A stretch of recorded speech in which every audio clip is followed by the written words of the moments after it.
नमस्ते दोस्तों, मेरा नाम कृष्णा रामचंद्र ब्राह्मणकर। मैं ग्राम सिरपुर में रहता हूँ और बहुत दिनों से मैं ओबीसी समाज के लिए, बहुजनों के लिए लड़ने की कोशिश करता हूँ। और मैं एक छोटे छोटे वीडियो बना के यूट्यूब में मैं डालते जा रहा हूँ, क्योंकि मेरा समाज आज जागने को होना, अपने अधिकार लेने को होना, इसलिए मैं एक वीडियो बनाता हूँ। इतना कुछ तो एकदम ज़बरदस्त ये नहीं है, लेकिन मैं कोशिश कर रहा हूँ। दोस्तों, हमारे देश को आज़ाद हुआ तो 75 साल पूरे हो चुके हैं, तो भी आज तक जो ओबीसी समाज है वो सभी अधिकारों से वंचित है। और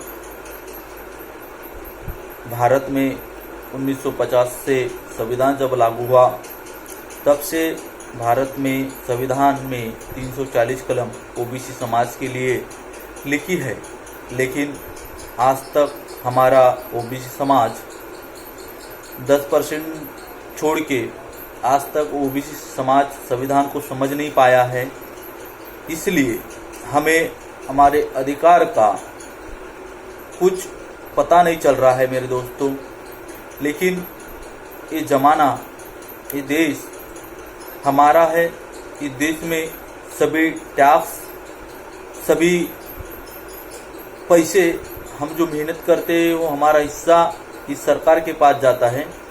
आज भारत में ओबीसी समाज 1931 में जो जनगणना हुई है, उसमें इंग्रज सरकार ने जनगणना की थी।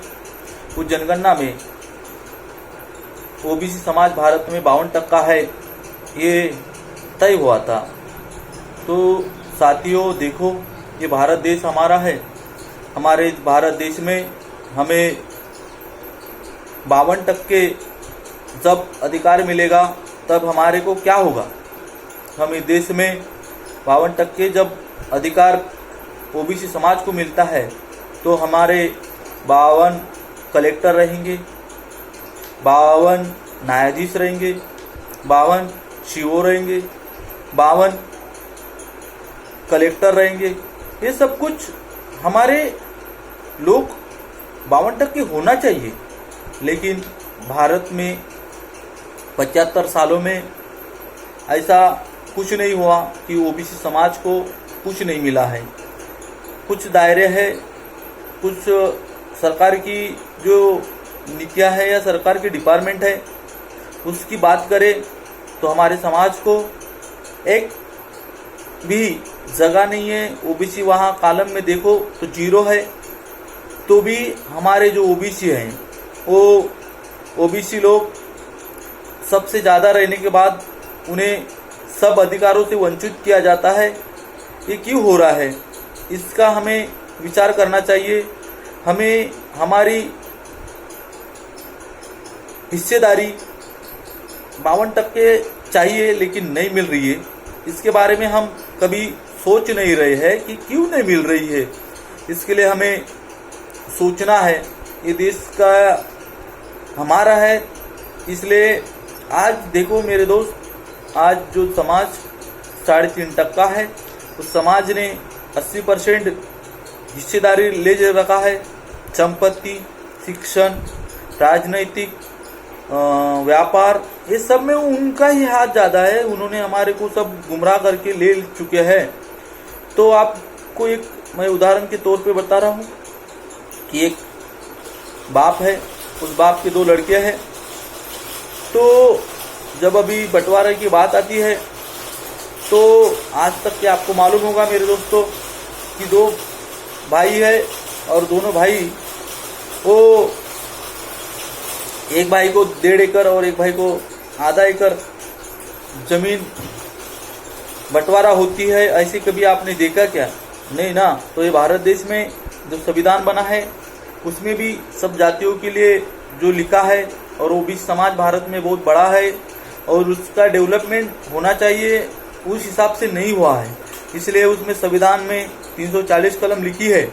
लेकिन आज तक के हमारे ग्रामीण भागों में जो ओबीसी समाज है, उनको अभी तक संविधान के बारे में मालूम नहीं होने के कारण वो लोग सपोर्ट नहीं कर रहे हैं।